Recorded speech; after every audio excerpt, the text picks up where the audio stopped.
எதிர்கட்சிகளால் நாட்டில் எல்லாமே ஆளுங்கட்சி தவிர்த்து எதிர்கட்சி தான். நாட்டில் எல்லாமே எதிரி கட்சியாக பார்க்காதீர்கள், எதிர்கட்சியாக பாருங்கள். இந்த எதிர்கட்சி இருக்காங்க. இந்தியாவுடைய ஸ்டாட்டிஸ்டிக்ஸ் பார்த்தீங்கன்னா ரொம்ப கொடூரமான ஒரு ஸ்டாட்டிஸ்டிக்ஸ். அது நிலம் பெண்களுடைய பேர்ல எவ்வளவு நிலம் இருக்கு அப்படின்னு பார்த்தீங்கன்னா வெறும் 2% மட்டும்தான். இந்தியாவில் இருக்கக்கூடிய அக்ரிகல்ச்சர் லேண்டில் வெறும் 2 விழுக்காடு மட்டும்தான் பெண்களுடைய பேர்ல இருக்கு. 98 விழுக்காடு ஆண்கள் பேர்ல இருக்கு. ஆனா கூலி வேலை செய்பவர்கள், ஒரு விவசாயத்துல நிலத்தினுடைய ஓனர் கிடையாது, நிலத்துல வேலை செய்யறாங்க, தினக்கூலிக்கு வேலை செய்யறாங்க, எவ்வளவு பேருன்னு பாத்தீங்கன்னா 65% பெண்கள். இந்த மாதிரி ஒரு அநியாயத்தை எங்கேயுமே நீங்க பார்க்க மாட்டீங்க. 2 விழுக்காடு ஒரு லேண்ட் ஓனர்ஷிப் பெண் கையில, 65 விழுக்காடு கூலி தொழிலாளர்களாக தினக்கூலிக்கு வேலை செய்பவர்கள் பெண்கள். இந்த கேப்பை நாம குறைக்கணும் அப்படிங்கிறது நம்முடைய முதல், இந்த தலைமுறைக்கு இருக்கக்கூடிய முதல் சவால். அடுத்த ஒரு 40-50 ஆண்டுகள், இன்னைக்கு நீங்க எல்லாருமே சின்ன வயசுல இருக்கிறீங்க, 18, 19, 20. ப்ரொடக்டிவ் லைஃப் டைம் அப்படிங்கிறது உங்களுக்கு ஒரு 50 ஆண்டுகள் கிடைக்கும். ஒரு 20 இருந்து 70 வரைக்கும் ப்ரொடக்டிவ் லைஃப் டைம். நீங்க என்ன வேணாலும் சாதிக்கலாம், செய்யலாம், டெம்பு இருக்கு, உலகத்தை மாத்தலாம். அந்த 50 ஆண்டுகள்ல இன்னைக்கு உங்களுக்கு இருக்கக்கூடிய சேலஞ்ச், உங்களுக்கு இருக்கக்கூடிய முதல் சேலஞ்ச் இந்த ஆண்டு ஐநா சபை சொல்லியிருப்பது போல இயற்கை விவசாயத்தை பெண்களை முன்னிலைப்படுத்தி அடுத்த கட்டம் எடுத்துட்டு போகுது. இரண்டாவது நமக்கு இருக்கக்கூடிய சேலஞ்சு, சத்குரு அவங்க ஈஷால இந்த ஆண்டு சிவராத்திரி அன்னைக்கு பேசினாங்க, போன ஆண்டு பேசினாங்க, அதற்கு முந்தைய ஆண்டு வந்து சேஃப் சாயிலை பத்தி பேசினாங்க. நான் ஒரு ஆண்டு பார்த்துக்கிட்டே இருப்பேன், இந்த ஆண்டு என்ன பேச போறாங்க, முக்கியமான தலைவர்கள் என்ன பேசுவாங்க. இன்னைக்கு எல்லாருடைய ஸ்பீச்சையும் எடுத்து நீங்க அனலைஸ் பண்ணீங்கன்னா ஆர்கானிக் ஃபார்மிங்கிற ஒரு வார்த்தை இருக்கும், சஸ்டைனபிள் டெவலப்மெண்ட் ஒரு வார்த்தை இருக்கும், உலகத்தினுடைய அபாயமாக வாழ்வியல் முறையை பத்தி பேச ஆரம்பிச்சிட்டாங்க. இது 1960 போய் என்ன பேசுறாங்க பாத்தீங்கன்னா குரோத்தை பத்தி பேசியிருப்பாங்க. 1970-80 டெக்னாலஜி பத்தி பேசினாங்க. ஒரு 90-2000 அந்தந்த நாட்டினுடைய வளர்ச்சியை பத்தி பேசினாங்க. இந்த 2015 உலக தலைவர்கள் பேசுறது, ஐநா சபையிலிருந்து உள்ளூர் வரைக்கும் எல்லாம் பேசுறது பாத்தீங்கன்னா வாழ்வியல் முறை, நச்சு இல்லாத ஒரு உணவு, அமைதியான ஒரு வாழ்க்கை. இதுதான் இன்னைக்கு எல்லாரும் பேசக்கூடிய தலைப்பு. ஸோ உங்களை அது பாதிக்க போகுது. இன்னைக்கு காலேஜில் படிச்சுட்டு வெளியே வந்து அடுத்த 50 ஆண்டுகள், குறிப்பாக 25 ஆண்டுகள் உங்களுடைய இளமை பருவத்தில் இதுதான் நீங்க இன்னைக்கு அட்டாக் பண்ண போற முதல் ப்ராப்ளமா நான் பார்க்குறேன். எப்பவுமே இந்த அமெரிக்காவில் பார்த்தீங்கன்னா ஐஸ் ஹாக்கின்னு ஒரு கேம் விளையாடுவாங்க. அதில் பிரெட் கெர்ஸ்கின்னு ஒரு பெரிய ஒரு பிளேயர் இருக்கார், 1000 கோல் அடிச்சிருக்காரு ஐஸ் ஹாக்கியில். அது பெரிய குச்சி வச்சுக்கிட்டு வின்டர் ஒலிம்பிக்ஸ்ல ஆடுவாங்க. ஒருத்தர் பேர் விட்டு கேட்டாங்க, எப்படி சார் நீங்க 1000 கோல் போட்டீங்க, ரொம்ப கஷ்டமான வேலையாச்சு. அவர் சொன்னாரு, பக்குமாங்க, அந்த பக்குங்கிறத நீங்க அடிச்சு உள்ள கோல் போஸ்டுக்குள்ள போடணும். எல்லாருமே பக்கு எங்க இருக்கோ அங்க போவாங்க, பட் ஒரு நல்ல பிளேயர் வந்து பக்கு எங்க போக போகுதோ அங்க போகணும் அப்படிம்பாரு. இன்னைக்கு எல்லாருமே வந்து நான் இதை செய்ய போறேன் அப்படின்னு இன்னைக்கு உலகம் எங்க இருக்கோ நீங்க போகக்கூடாது. நீங்க பெரிய ஒரு சாதனை செய்யணும்னா இன்னும் 15 ஆண்டுகள் கழித்து உலகம் எங்க போகுமோ அதை நோக்கி இப்ப நீங்க போக ஆரம்பிச்சீங்கன்னா ஒரு பெரிய சாதனை செய்வீங்க. So where the puck is moving, நீங்க அதை நோக்கி போனா தான் கோல் போட முடியும். இதே இந்த உலகத்தை பாருங்க, இன்னைக்கு தான் இயற்கை விவசாயத்தை பேசுறோம் இந்த இவ்வளவு பெரிய அளவுல. ஸோ சரியான நேரத்தில் விவசாயத்தின் மீது ஒரு பெரிய காதலோடு நம்பிக்கையோடு நீங்க பயணம் செய்றீங்க. இன்னைக்கு இது ஒரு ஃபீல்டா நீங்க எடுத்து பண்ணணும். அப்படி நம்மளை பொறுத்தவரை best brain should come into agriculture, best brains. இன்னைக்கு பேசும்போது பாலா அவர்கள் பேசினாங்க, எல்லாமே வந்து ஒரு காலத்துல சாஃப்ட்வேர் இன்ஜினியர். ஸோ நமக்கு பெஸ்ட் ப்ரொடக்டிவ் பிரெயின்ஸ் விவசாயத்துக்குள்ள வரணும். அந்த பிரெயின் உள்ள வரும்பொழுது மட்டும்தான் மாற்றம் என்பது சஸ்டைனபிளா இருக்கும். இல்லாட்டி ஏதோ ஒரு தோட்டத்துல, பக்கத்து தோட்டத்தில் இயற்கை விவசாயம் பண்ணல, இந்த தோட்டத்தில் இயற்கை விவசாயம் பண்றீங்கன்னா ஆக்சுவலா எந்த பிரயோஜனமும் கிடையாது. வாட்டர் சீப் பண்ணி அந்த யூரியா போடுறது அப்படியே சீப்பாய் நம்ம தோட்டத்துக்குள்ள வரும். ஸோ நம்முடைய நோக்கம் என்னன்னா எல்லாத்தையும் இந்த மூமெண்ட்டுக்குள்ள கொண்டு வரணும், எல்லாருமே அதை செய்ய ஆரம்பிக்கணும், ஒரு ஊரே மாறணும். நான் இன்னும் வெயிட் பண்ணிட்டு இருக்கேன், ஏதாவது ஒரு பஞ்சாயத்து இந்தியாவில் ஃபர்ஸ்ட் டிக்ளேர்டு ஆர்கானிக் ஃபார்மிங் பஞ்சாயத்தை யாராச்சும் பண்ணுவாங்களான்னு யோசிச்சுட்டு இருக்கிறாங்க. இன்னும் நான் பார்த்து கொண்டிருக்கின்றேன். யாராவது உங்களை மாதிரி படிச்சவங்க ஒரு லோக்கல் பாடி எலெக்ஷன்ல போட்டியிட்டு பஞ்சாயத்து தலைவர் தேர்தலில் நின்று பஞ்சாயத்து தலைவரா ஜெயிச்சு நல்லா படிச்சவங்க மற்ற ஃபீல்டெல்லாம் விட்டுட்டு அந்த முழு பஞ்சாயத்தையும் கன்வின்ஸ் பண்ணி வேர்ல்ட்ஸ் ஃபர்ஸ்ட் ஆர்கானிக் ஃபார்மிங் பஞ்சாயத்தா மாத்தினாங்கன்னா அது ஒரு மூமெண்ட். அது தாலுகா போகும், அது மாவட்டமா போகும். இன்னைக்கு தமிழகத்தை பொறுத்த வரைக்கும் இந்தியாவில் இருக்கக்கூடிய ஆர்கானிக் ஃபார்மிங் இனிஷியேட்டிவ்ல 13வது இடத்துல நாம இருக்கும். நமக்கு மேல 12 மாநிலங்கள் இருக்கிறாங்க. 0.8% ஆஃப் தமிழ்நாடு லேண்ட் தான் இன்னைக்கு ஆர்கானிக் ஃபார்மிங்ல இருக்குதுங்க, less than 1%. அப்ப எவ்வளவு பெரிய சேலஞ்ச் உங்க கண் முன்னாடி இருக்குன்னு பாருங்க. இன்னைக்கு நீங்க இளைஞர்களா உட்கார்ந்துருக்கீங்கன்னா இந்த ஆப்பர்ச்சுனிட்டி நீங்க பார்க்கணும், இந்த ஆப்பர்ச்சுனிட்டியை நோக்கி போகணும், இதை ப்ராப்ளம் சால்வ் பண்ணிக்கிட்டே போகணும். நான் பல இடத்துல பேசுறது, இப்ப பாலா அவர்கள் வந்து இந்த அளவுக்கு பேசுறாங்கன்னா ஏதோ ஒரு காலத்துல அந்த வாழ்வியல் முறை வேண்டாம், இந்த வாழ்வியல் முறைக்கு வர்றாங்க. எல்லாம் போய் எக்ஸ்பெரிமெண்டேஷன், இயற்கையோடு ஒன்றி வாழ்றாங்க, நிறைய விஷயங்கள் கத்துக்கிறாங்க. ஆனா வெளி உலகத்துக்கெல்லாம் அவங்கள பார்த்தா முட்டாள் மாதிரி தெரியும். வண்டி கிடையாது, ஒரு ஆடம்பரமான வாழ்க்கை கிடையாது, கார் கிடையாது, ஒரு அபார்ட்மெண்ட் வாழ்க்கை கிடையாது, ஏதோ ஒரு கிராமத்துல எங்கேயோ கூப்பிட்ற இடத்துக்குலாம் போய் பேசிட்டு இருக்கான்னு வெளி உலகம் பார்க்கணும். அவங்களுக்கு மட்டும்தான் தெரியும் எவ்வளவு சந்தோஷமான ஒரு வாழ்க்கையை அந்த டீம் அவங்க வாழ்ந்துகிட்டு இருக்கிறாங்க. இன்னைக்கு அவர்களோடு இணைந்து நம்ம வி த லீடர்ஸ் ஃபவுண்டேஷன், நம்முடைய சிஇஓ டாக்டர் பிரபாகர் அவர்கள், நம்முடைய ப்ராஜெக்ட் ஆஃபீஸர் டாக்டர் ஷாம் அவர்கள், சகோதரி மீனாட்சி அவர்கள், அம்மா சுகந்தி அவர்கள், சகோதரர் பாஸ்கர் அவர்கள் எல்லோரும் இணைந்து இன்னைக்கு ஒரு பெரிய வாய்ப்பை நமக்கு ஏற்படுத்தி கொடுத்துருக்குறாங்க. இது ஒரு நீங்கள் 4 ஆண்டுகள் படிக்க போகின்ற பிஎஸ்சி ஹானர்ஸ் அக்ரிகல்ச்சர், உங்களோட டிகிரி சிம்ஸ்லேருந்து வந்திருக்கீங்க, வானவராயர் இன்ஸ்டியூட் ஆஃப் அக்ரிகல்ச்சர்லேருந்து வந்திருக்கிறீங்க, காலேஜை தாண்டி இருக்கவங்களும் வந்திருக்கிறீங்க. ஒரு ஸ்பார்க்காக நீங்கள் எடுத்துக்கணும். ஏன்னா ஒரு விவசாயம்ங்கிறது ஒரு கூரைக்கு கீழே மைக்கு வச்சுலாம் சொல்லிக் கொடுக்க முடியாதுங்க. அந்த மாதிரி யாராச்சும் சொன்னால் கூட தவறான ஒரு பார்வை. இன்னைக்கு நாம் இங்கே வந்திருக்கிறது பாலா அவர்களை போன்றவர்கள், இந்த இயல் ஃபார்மில் இருக்கிறவங்க, சகோதரர் சரவணன் அவர்கள், இங்கே இருக்கக்கூடிய வாலண்டியர்ஸ்லாம் நமக்கு சின்னதாக ஏதோ ஒரு இடத்துல ஒரு பொறி வைக்கிறாங்க, அவ்வளோதான். ஜஸ்ட் இனிஷியேட்டிங் சம்திங், ஒரு எலக்ட்ரிக் கரண்ட், ஒரு ஸ்பார்க், ஏதோ ஒரு இடத்துல ஒரு எபிபேனிக் மொமெண்ட், வாவ் அப்படின்னு நீங்கள் ஒரு வார்த்தையை பயன்படுத்த போகிறீங்க. என் வாழ்க்கையை அதை மாற்றி பார்த்தா என்ன ஆகும் அப்படிங்கிற எண்ணத்தை விதைப்பதற்கான ஒரு சிறு முயற்சி. அதனால கண்டிப்பாக இந்தியாவுடைய பிரச்சனைகள் இதெல்லாம் நம்ம முன்னாடி இருக்கக்கூடிய முதல் பிரச்சனை. நீங்கள் இதில் சொல்யூஷன் ப்ரொவைடராக மாறணும், டெக்னாலஜி கொண்டு வரணும். இயற்கை விவசாயத்துக்குள்ள சந்தைப்படுத்துதல் பெரிய சேலஞ்ச் நமக்கு. இன்னைக்கு பாருங்க, அந்த ஸ்ட்ரெய்ட் ஆஃப் ஹோர்மஸ் அதை மூடிட்டாங்க. ஒரு சின்ன ஒரு எவ்வளோ ஃபைன் பேலன்ஸ் அந்த வேர்டு ஆப்ரேட் பண்ணுதுன்னு பாருங்க. ஈரானுக்கும் அமெரிக்காவுக்கும் சண்டை. ஒரு சின்ன வளைகுடா பகுதியில் இருக்கக்கூடிய 33 கிலோமீட்டர் பகுதி இருக்கக்கூடிய ஒன்று க்ளோஸ் பண்றாங்க. இன்னைக்கு எங்கேயோ பண்றாங்க, பெஸ்டிசைட் போடுறாங்க, சால்ட்டை போட்டு விவசாயம் பண்றாங்க, யூரியா போட்டு பண்றாங்க, எங்கேயோ பண்றாங்கன்னு நம்ம நினைக்கிறோம். அதனுடைய தாக்கம் நமக்கு வரும். அதனால் நம்முடைய நோக்கம், நாம் இயற்கை விவசாயம் செய்வது மட்டும் நம்முடைய நோக்கம் அல்ல. பக்கத்து காட்டில், பக்கத்து வீட்டில், பக்கத்து தெருவில், பக்கத்து அப்பார்ட்மெண்ட்டில், பக்கத்து ஸ்டூடெண்ட்டை அவங்களையும் நம்ம மோட்டிவேட் பண்ணி கொண்டு வரணும்.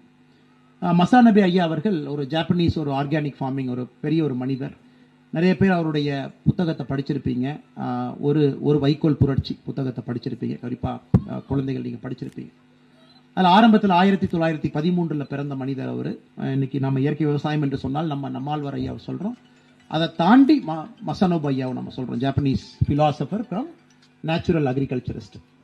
அவர் சொல்றது இயற்கை விவசாயம் என்பது ஒரு மனிதனை மேம்படுத்துவதற்காக, உங்களுக்கு இருக்கக்கூடிய பெஸ்ட் குவாலிட்டியை டிஸ்கவர் பண்றதுக்காக நீங்க இயற்கை விவசாயம் பண்ணுங்க அப்படிங்கிறார். எவ்வளவு ஆழ்ந்த கருத்து பாருங்க. அதாவது ஒரு மனிதனுடைய நல்ல குணங்களை, உங்களுக்கு இருக்கக்கூடிய நல்ல குணத்தை பார்க்கறதுக்கும், சந்தோஷமா ஒரு வாழ்க்கையை ஆரோக்கியமா வாழ்றதுக்கும் இயற்கை விவசாயத்தை பின்பற்றுங்க அப்படிங்கிறாங்க. அப்கோர்ஸ் மணி முக்கியம். பட் இந்த உலகத்துல என்ன பிரச்சனைனா, எல்லாமே நம்ம பணமா பாக்குறதுனால எது எண்டுன்னு நமக்கு கேள்வி யாருக்குமே பதில் கிடையாது. 1 லட்ச ரூபா போதுமா, 1.5 லட்சம் போதுமா, 2 லட்சம் போதுமா, 5 லட்சம் போதுமா, நமக்கு தெரியாது. அந்த எண்டை ஃபர்ஸ்ட் நம்ம ஃபிக்ஸ் பண்ணி ஆக வேண்டிய கட்டாயத்துக்கு நம்ம இருக்கோம். இன்னைக்கு இயற்கை விவசாயியாக நீங்க மாறி சக்சஸ் பண்ணணும்னா, என்னுடைய தாழ்மையான ஒரு கருத்து, நீங்க உங்க வாழ்க்கையை எப்படி வாழணும் அப்படிங்கிற புரிதல் உங்களுக்கு இருந்தா மட்டும்தான் ஒரு விவசாயியாக நீங்க ஜெயிக்க முடியும். மற்றபடி இயற்கை விவசாயம் 2வது நம்ம வரலாங்க. நீங்க எப்படி வாழணுங்கிற புரிதல் உங்களுக்கு, அது ஒரு கண்ணோட்டம் இருக்கணும். இல்ல அம்பானி மாதிரி ஆன்டிலால வீடு கட்டியும் அத்தனை ஃப்ளோர் கட்டியும் இருக்கலாமா, அவங்களுக்கு அது சமாதானமா எனக்கு தெரியாது. இந்த பக்கத்தோடத்துல அண்ணன் இருக்கிற மாதிரி சின்ன கூரை வீட்டில் சந்தோஷமா இருக்கலாமா, அவங்கவுங்களுக்கு இருக்கிறது தான். அந்த புரிதல் நம்ம வளர்த்திக்கணும். What is good for you is not good for others. இன்னொரு மனிதனுக்கு பெட்டர் என்ன இருக்கோ அது உங்களுக்கு இல்லை, அந்த மனிதனுடைய பிரச்சனை அவங்களுக்கு தான் தெரியும். அம்பானி அவங்கள பார்த்தீங்கன்னா போன வாரம் பார்த்தேன், கனடியன் பிரைம் மினிஸ்டருக்கு வீட்டில் விருந்து வச்சாங்க. ஏன்னா அவங்க ப்ராடக்ட் அங்கே இருக்கு, பிரச்சனை சமாளிக்கணும். அவங்களுக்கு இருக்கக்கூடிய பிரச்சனை அவங்க பிரச்சனை, நமக்கு அந்த பிரச்சனை இல்லை. நாம் அமைதியாக நம்முடைய வாழ்க்கை தரத்துக்குள்ள நம்ம வாழலாம். அதனால முதல்ல இன்னைக்கு இளைஞர்கள் உங்களுக்கு அந்த புரிதல் வரணும். நேற்று கர்நாடகா பார்த்தீங்கன்னா 16 வயசு கீழே இருக்கக்கூடிய குழந்தைகளுக்கு சோசியல் மீடியா பேன் பண்ணியிருக்காங்க. நேற்று ஆந்திர பிரதேஷ் நேற்று 13 வயசு கீழே இருக்கக்கூடிய குழந்தைகளுக்கு சோசியல் மீடியா பேன் பண்ணியிருக்காங்க. ஆஸ்திரேலியா இந்த ஆண்டு ஜனவரி மாதம் பண்ணாங்க. இந்தியாவில் அது வருமானு நினைச்சோம். எனக்கு 2 மாநிலங்கள் 16 வயசு கீழே நாங்கள் சோசியல் மீடியாவை பேன் பண்ணுறோம் எங்கள் மாநிலத்துக்குள்ள. எந்த அளவுக்கு இம்ப்ளிமெண்ட் பண்ண முடியும்னு தெரியலீங்க. ஏன்னா இன்னைக்கு நாம் அந்த அடிக்ஷனுக்குள்ள டெக்னாலஜிக்குள்ள போனதுக்கப்புறம் நிறைய பேர் யோசிக்கிற திறனையே இறந்துட்டோம். we are only reacting to things, we are not thinking. நடக்குது, ரியாக்ட் பண்றோம், யாரோ சொல்றாங்க ரியாக்ட் பண்றோம். அதனால இன்னைக்கு நீங்க ஒரு புரிதல், வாழ்க்கை எப்படி வாழணுங்கிற புரிதல் இண்டிவிஜுவலி உங்களுக்கு வரணும். அது வந்துருச்சு அப்படின்னா நீங்க கண்டிப்பா ஒரு இயற்கை விவசாயியாக ஜெயிக்க முடியும் அப்படிங்கிறது என்னுடைய நம்பிக்கை. வெறும் இயற்கை விவசாயம் not it's a cool thing to do அப்படிங்கிறது இல்லை. இப்பெல்லாம் டியூன் நிறைய இருக்கிறனால அது கூல் திங். இயற்கை விவசாயம் சொன்னா இன்ஸ்டாகிராம்ல லைக் போட்டா நிறைய பேர் லைக் போடுவாங்க. இப்போ இயற்கை விவசாயம் தான் ஃபேஷன், ஒரு பொது சபையில் நான் இயற்கை விவசாயம் பண்ணுறாங்கன்னா எல்லாரும் உங்களை பார்த்து அப்படிங்களா என்ன பண்ணுறீங்க அப்படின்னு கேட்பாங்க. அதுக்காக இயற்கை விவசாயம் கிடையாதுங்க. ரசாயனத்திலேருந்து வெளியே, உடல் உபதைகள்லேருந்து வெளியே, கேன்சர் நோய், இன்னைக்கு வந்து கேன்சர் வந்து பார்த்தீங்கன்னா இன்னைக்கு வந்து காசஸ் எல்லாம் தாண்டி போயிட்டோம். இன்னைக்கு வந்து பியூர் லாட்ரி தான். இன்னும் 10 இயர்ஸ் கழிச்சு கண்டிப்பாக ஒரு மேரேஜ் பண்ணும்போது ஒரு டிஎன்ஏ டெஸ்ட் ரிப்போர்ட் கூட கொடுக்கணும். சான்சஸ் ஆஃப் கேன்சர் என்ன இருக்குது, டிக் அடிச்சு கொடுங்கன்னு கேட்பாங்க. ஏன்னா பியூர் இன்னைக்கெல்லாம் வந்து டிஎன்ஏ லாட்ரியில் தான் நம்மள இருக்கும். ஏன்னா அந்த அளவுக்கு இன்னைக்கு நான் எதுவுமே செய்யல, எனக்கு கேன்சர் வந்துருச்சுன்னு சொல்ற சமுதாயத்தில் வாழ்ந்து கொண்டிருக்கின்றோம். அதிலிருந்து நீங்களாம் தப்பிக்கணும். குறிப்பாக இளைஞர்கள் அதிலிருந்து தப்பிக்கணும். ஏர் குவாலிட்டி இண்டெக்ஸ் 300 350 சாதாரணமாக இருக்குது AQI. அதை நம்ம ப்ரீத் பண்ணுறோம். வெஸ்டர்ன் கண்ட்ரியில் 30 ஓடிடுறான். நம்ம 350 சாதாரணமாக ப்ரீத் பண்ணுறோம். ஒன்றுமே ஆகாதுங்க, இது Indian body, made in India. 400 போனாலும் நாங்கள் சமாளிப்போம். அதெல்லாம் அன்சஸ்டைனபிளுங்க. லாங் டேர்முக்கு அது நல்லதாக இருக்காது. நல்ல ஆரோக்கியமான இடத்துல சுத்தமான தண்ணி, நல்ல ஒரு உணவு, அதே நேரத்தில் பெண்களை முன்னேற்ற பாதையில் கொண்டு போகிற ஒரு வாழ்க்கை, இதெல்லாம் செய்யணும். பெரிய ஃபியூச்சர் உங்களுக்கு இருக்குது, மிகப்பெரிய ஃபியூச்சர். அக்ரிகல்ச்சர் சார்ந்த ஒரு பிஸ்னஸ் நீங்கள் எடுக்கிறீங்க அப்படின்னா கொஞ்சம் வேல்யூ ஆடட் மேனுஃபேக்சரிங், எக்ஸ்போர்ட்ஸ், மிகப்பெரிய ஃபியூச்சர் உங்களுக்கு இருக்குது. குறிப்பாக இண்டோ யூஎஸ் டீல் ஓப்பன் ஆயிருக்கு. இண்டோ யூரோப்பியன் டீல், மிகப்பெரிய அக்ரிகல்ச்சர் மார்க்கெட் உங்களுக்கு ஓப்பன் பண்ணி கொடுத்துருக்காங்க. நெக்ஸ்ட் 10 இயர்ஸ் அதனுடைய பரிமாண வளர்ச்சியை பார்ப்பீங்க. அடுத்த 10 ஆண்டுகள் கரெக்டாக நீங்கள் விவசாயத்தை பண்ணுறீங்க அப்படின்னா you can be a billionaire. கண்டிப்பாக 2025 இருக்கோம். 2035 40க்குள்ள இந்தியாவோட ஃபர்ஸ்ட் அக்ரி பில்லியனர் நம்ம பார்க்க தான் போகிறோம். அது நீங்களா அப்படிங்கிற கேள்வி தான் உங்க முன்னாடி நான் வைக்கிறேன். First agri billionaire. இன்னைக்கு பில்லியனர்ஸ்லாம் யாருங்க? மைனிங் பண்ணாங்க, வேதாந்தா பில்லியனர்.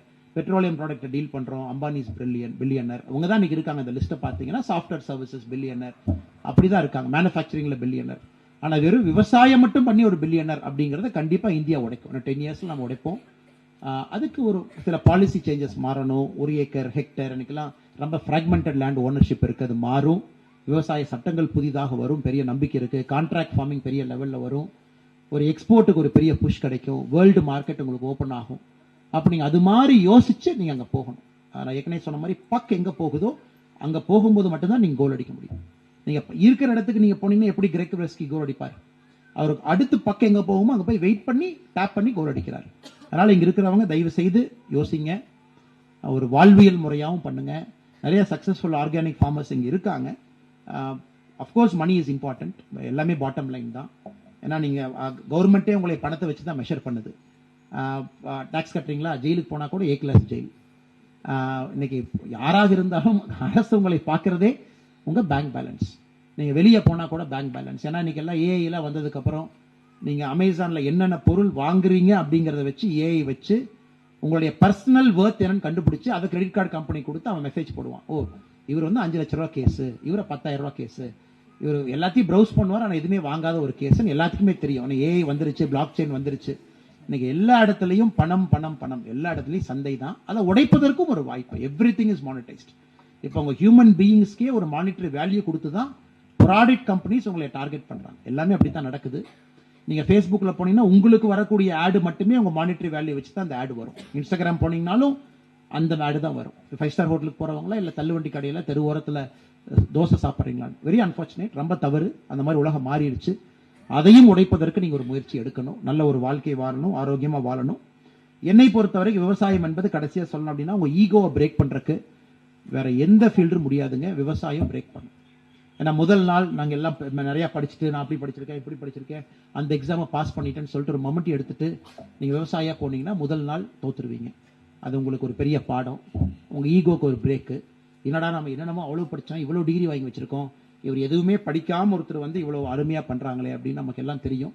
அதனால் இது ஈகோவை பிரேக் பண்ணுறக்கு, நல்ல ஒரு வாழ்க்கை வாழ்வதற்கு, நல்ல ஒரு மனிதனாக மாறுவதற்கு மசானோ பையா சொன்ன மாதிரி அவருடைய ஆரம்ப காலமெல்லாம் பார்த்தீங்கன்னா அவர் இந்த நோட் இல்லிங் ரொம்ப ஃபேமஸ் பண்ணது எல்லாமே அவருடைய புத்தகத்தில் எழுதியிருப்பார். ஒரு மலை பிரதேசத்தை கையில் எடுக்கிறார். யாருமே வேண்டான்னு சொன்னது தான் அவர் கையில் எடுக்கிறார். 1935 எடுக்கிறார், 38 அதை எடுத்து அங்கெல்லாம் ஏகப்பட்ட வீடு எல்லாம் பாறைகள். அவர் வந்து டில்லிங் பண்ணாமல் எங்கள் விவசாயம் பண்ணுங்கிறதுக்காக சீடு பாலை செய்கிறாரு. அதில் ஒரு 6 வகையான சீடை உள்ளே வைக்கிறாரு. அந்த 6 வகையான சீடை அவரே எக்ஸ்பெரிமெண்ட் பண்ணுறாரு. ஸோ இதில் வீடே வரக்கூடாது அப்படிங்கிற மாதிரி 6 வகையான பிளான்ட்டை போய் அவர் வீசுறார். அதில் நிறைய முளைக்குது, வீடே இல்லாமல் பண்ணுறாரு. 50-60 ஆண்டுகள் அவர் எக்ஸ்பெரிமெண்ட் பண்ணி உலகம் வந்து 1985 தான் ஐயாவை பற்றி பேச ஆரம்பிக்குது. நம்மாழ்வார் ஐயாவை பற்றி நான் உங்களுக்கு சொல்ல வேண்டிய அவசியமே கிடையாது. உங்களை பற்றி எல்லாத்துக்குமே தெரியும், இங்கே இருக்கவங்க எல்லாத்துக்குமே. நம்மாழ்வார் ஐயாவோட ஃபாலோவர் நம்ம இல்லைன்னா நம்ம யாருமே இந்த கூரைக்கையில் உட்காந்துருக்க மாட்டோம். 50 ஆண்டுகள் உழைப்ப ஒரு நாள் வெளியே வந்ததுக்கப்புறம் அவரை பற்றி நம்ம பேசுகிறோம். அதனால் இயற்கை விவசாயத்தை பொறுத்த வரைக்கும் விவசாயிக்கு அட்வர்டைஸ்மெண்ட் கிடையாது, பிராண்டு கிடையாது, வேல்யூ கிடையாது. பொது இடத்துக்கு போனால் கூட யாரும் அவங்களை தூக்கி பிடிச்சி கொண்டாடுவது கிடையாது. ஆனாலும் இயற்கை விவசாயம் மக்கள் பண்ணுறாங்க, ஏன்னா அவங்களுக்கு அது பிடிச்சிருக்கு. அதனால் நீங்கள் இந்த வாய்ப்பை பயன்படுத்தணும். குறிப்பாக வி த லீடர்ஸ் இந்த பெரிய முன்னெடுப்பது கடந்த ஒரு 6-7 மாதமாக ரொம்ப ஆக்சலரேட் பண்ணியிருக்கோம். ஐஐடி மெட்ராஸ் கொலாபரேஷனுக்கு பிறகு இது அடுத்த கட்டம் எடுத்துகிட்டு போகணுன்னு. இன்னைக்கு இந்தியாவில் நான் பெரிதும் மதிக்கக்கூடிய ஒரு இயற்கை விவசாயி நியூசிலாண்டை சார்ந்தவர் டேவிட் ஹாக் அவருடைய பெயர். நம்முடைய ஐஐடி மெட்ராஸ் ஃபங்க்ஷனுக்கு கூட அவர் வந்திருந்தார். அவர் 20 வயசு இருக்கும்போதே நியூசிலாந்து விட்டு இந்தியாவுக்கு வந்துட்டார். நம்ம இந்தியாவில் காடு காடாக கொடைக்கானலில், பழனியில் இங்கெல்லாம் சுற்றி நம்முடைய வேதிக் ஃபார்மிங் எல்லாம் படித்து நம்முடைய அந்த காலத்தில் சோழர் காலத்தில் எப்படி விவசாயம் பண்ணாங்க அப்படிங்கிற கல்வெட்டெல்லாம் ஆராய்ஞ்சு பாருங்கள். நியூசிலாந்துக்காரர், வெள்ளக்காரர், டேவிட் ஹாக் அவர் பேர். இன்னைக்கு அவர் வந்து நாந்தி ஃபவுண்டேஷனுடைய சீஃப் அக்ரிகல்ச்சர் ஆஃபீஸராக விசாகப்பட்டினத்திலிருந்து கொஞ்சம் தூரத்தில் ஈஸ்டர்ன் காட்ஸ் பகுதியில் அரக்கு வேலி அப்படிங்கிற இடத்துல கிட்டத்தட்ட 1,80,000 ஏக்கரை ஒரு மாடல் ஃபார்மிங். அங்கே இருக்கக்கூடிய நக்சல் அஃபெக்டட் ஏரியாவில் ட்ரைபலாக இருந்தவங்களை எல்லாம் பிடிச்சி அவங்கள கன்வின்ஸ் பண்ணி அந்த நிலத்தை எல்லாம் இயற்கை விவசாயத்துக்குள்ள கொண்டு வந்து அங்கே காஃபியை கல்டிவேட் பண்ணி கிட்டத்தட்ட 1,10,000 விவசாயிகள் மேலே இருக்கிறாங்க. அதில் 40% மில்லியனர் ஃபார்மர்ஸ். ஒரு பாருங்க, ஒரு மனிதன் எங்கேயோ பிறந்த ஒரு மனிதன் 20 வயசுல நம்ம நாட்டுக்கு வந்து 50 ஆண்டுகளாக நம்ம நாட்டில் இருந்து அங்கே போய் ட்ரைபல் மக்களை அரக்கு வேலியில் விசாகப்பட்டினம் பக்கத்தில் ஆந்திர பிரதேசில் ஈஸ்டர்ன் காட்ஸில் பிடிச்சி அதில் 40% பேரை மில்லியனராக மாற்றி அதில் வரக்கூடிய காஃபியை ஒரு ப்ராஃபிட் ஷேரிங் மாடலுக்காக நாந்தி ஃபவுண்டேஷன் அப்படின்னு ஆரம்பிச்சு ஆனந்த் மஹிந்திரா அவங்க சேர்மனாக இருக்காங்க. அந்த காஃபி இன்னைக்கு பாரிஸ் போகுது, பாரிஸில் அவுட்லெட் போட்டிருக்காங்க. ஸோ இது ஒரு மாடல். அதாவது ஒரு மனிதனுக்கு பெரிய சிந்தனை இருக்கு, ஒரு ஆர்கனைசேஷன் இருக்கு அப்படின்னா நம்ம என்ன வேணாலும் சாதிக்க முடியும் அப்படிங்கிறதுக்கு நாந்தி ஃபவுண்டேஷனுடைய Araku coffee is a classic model. இன்னைக்கு அது அவுட்லெட் போனீங்கன்னா எல்லா இடத்துலையும் இருக்கு. நியூயார்க்ல இருக்கு, பாரிஸ்ல இருக்கு, பெங்களூர்ல அவுட்லெட்ஸ் இருக்கு. அதிகமான பூச்சிக்கொல்லி வரும், அதிகமான கொல்லிகள் வந்து சரியா சாப்பிட வரும். ஸோ எவ்ரி திங் சயின்டிஃபிக்லி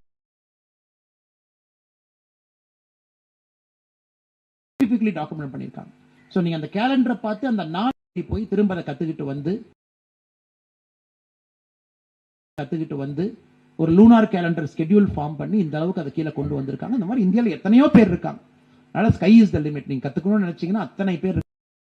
எந்த விளம்பரமும் இல்லாத ஒரு இயற்கை விவசாயி சந்தோஷமா அவங்க வாழ்க்கையை வாழ்றாங்க. அதனால இந்த நிச்சயமா இந்த ஒரு நாள் பயிற்சி முகாம் உங்களுக்கு ஒரு சந்தோஷத்தை கொடுத்துருக்கும் நான் நம்புறேன். First you should feel happy. அதுக்கப்புறம் தான் ஒர்க், அதுக்கப்புறம் தான் எல்லாமே. ஒரு சந்தோஷத்தை உங்களுக்கு கொடுத்துருக்கோம். இயற்கையில் இருந்தோம், நல்ல காற்று சுவாசிச்சோம், நல்ல உணவு சாப்பிட்டோம், நிறைய பேர்த்த பார்த்தோம் அப்படிங்கிறது முதல் சக்சஸ் உங்களுக்கு. இரண்டாவது, எங்கேயோ ஒரு இடத்துல ஒரு சின்ன ஸ்பார்க் அது கொடுத்துருக்கோம். அது மூன்றாவது, இதை சயின்டிஃபிக்கா கொண்டு போக பாருங்க. பெரிய ஸ்கேலா யோசிங்க. தயவு செஞ்சு 1 ஏக்கர் 2 ஏக்கர் 3 ஏக்கர்னு உங்களை சுருக்கிக்காதீங்க. கான்ட்ராக்ட் எடுங்க, பேசுங்க, லேண்ட் அக்ரிகேட் பண்ணுங்க, 50 ஏக்கர் 100 ஏக்கருக்கு போங்க.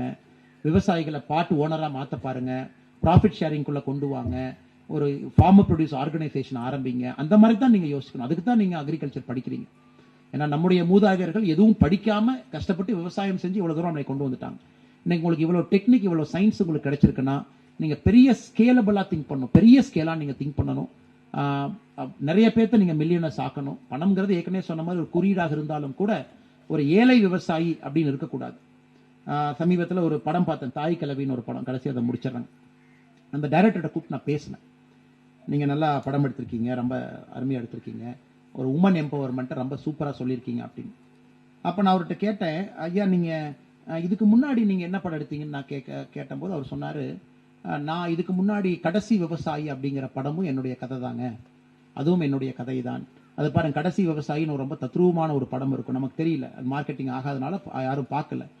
அப்புறம் ஆண் பாவம் பொல்லாதது, அதுவும் நாங்கள் தாங்க எடுத்தேன்னு சொல்லிட்டு இந்த அளவுக்கு சோஷியலி மீனிங்ஃபுல் ரோல் பண்ணுறாங்க. அது இன்னொன்று ஹிட் ஆனால் தான் நமக்கு பின்னாடி போய் தெரியுது உங்கள் கடைசி விவசாயி அவங்க தான் எடுத்தாங்கன்னு. அதனால் இன்னைக்கு வெளிச்சம் இல்லாமல் எத்தனையோ பேர் இருக்காங்க. வெளிச்சம் கொடுக்கணும், அடுத்த கட்டம் போகணும். நிறைய இது போன்ற வாய்ப்புகள் உங்களுக்கு கிடைக்கும், பயன்படுத்திக்கங்க. நீங்கள் எல்லாமே தயவு செஞ்சு விவசாயம் படிச்சுட்டு வேற எங்கேயாச்சும் போயிடாதீங்க. நான் பிஎஸ்சி ஹானர்ஸ் அக்ரிகல்ச்சர் படிச்சுட்டேன், ஆனால் நான் செய்யக்கூடிய வேலைக்கும் விவசாயத்துக்கும் எந்த சம்மந்தமும் இல்லைன்னு நீங்கள் சொல்லாதீங்க. ஏன்னா கரெக்டான இடத்துல சரியான நேரத்தில் நீங்கள் விவசாய அக்ரிகல்ச்சர் ஸ்டூடெண்ட்டாக இருக்கீங்க.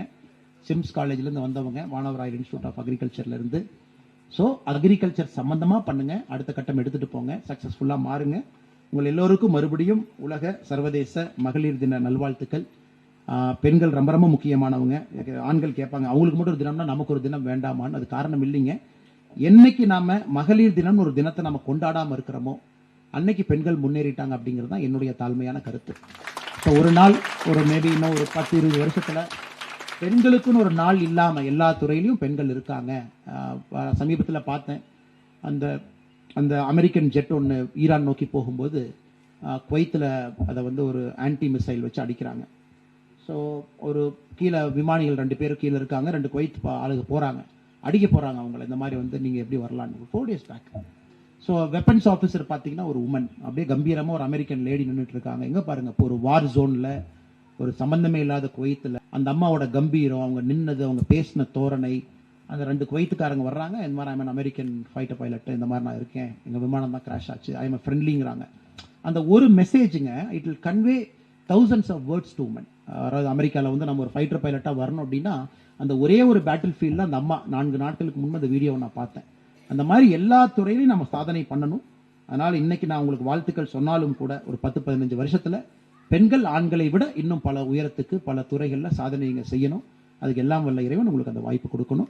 மறுபடியும் வீதரேடர் அறக்கட்டளையினுடைய எல்லா இதை சார்ந்திருக்கக்கூடிய எல்லா நம்முடைய தன்னார்வ தொண்டர்களுக்கு நேரம் கொடுத்து அவங்க சொன்னது போல ராசிபுரத்திலிருந்து இன்னைக்கே பாருங்க எவ்வளவு தூரத்துல வந்திருக்காங்க. 4-5 hours டிராவல் பண்ணி வந்திருக்காங்க. ஏன்னா the only thing is ஒரு commitment. none of them get paid. இதில் அவங்களுக்கு எந்த மானிட்டரி பெனிஃபிட் இல்லை. ஒரே ஒரு கமிட்மெண்ட், நம்மளால ஒரு சின்ன சேஞ்ச் எங்கேயாவது பண்ண முடியுமான்னு பெரிய நம்பிக்கையில் வந்திருக்கிறாங்க. அதனால் மற்றும் ஒரு முறை வீதரேடர்ஸ் ஃபவுண்டேஷனுடைய எல்லா வாலண்டியர்ஸ்க்கும் என்னுடைய நெஞ்சார்ந்த நன்றிகள். குறிப்பாக டாக்டர் பிரபாகர் அவர்களுக்கு ஏற்கனவே சொன்னது போல் அவங்கெல்லாம் MBBS MD எங்கெங்கேயோ போயிருக்கலாம், பட் ஸ்டில் இதுக்குள்ளே தான் இருக்கணும் அப்படின்னு நினைக்கிறாங்க. டாக்டர் ஷியாம் அவங்க எய்ம்ஸில் MD படித்தவங்க, ஸ்டில் இஸ் வெரி கிளியர் இதுக்குள்ளே நம்ம ப்ராஜெக்ட் ஆஃபீஸராக வரணும்னு ஒரு நல்ல டேலண்டான டீம் இருக்குது. பெரிய மாற்றத்தை கொண்டு வரணுங்கிற நம்பிக்கை நமக்கு இருக்குது. இந்த பயணத்தில் நீங்களும் எங்களோடு சேர்ந்து பயணிக்க வேண்டும் என்கின்ற அன்பான வேண்டுகோளையும் வைத்து என்னுடைய உரையை முடித்துக் கொள்கின்றேன். நன்றி, வணக்கம்.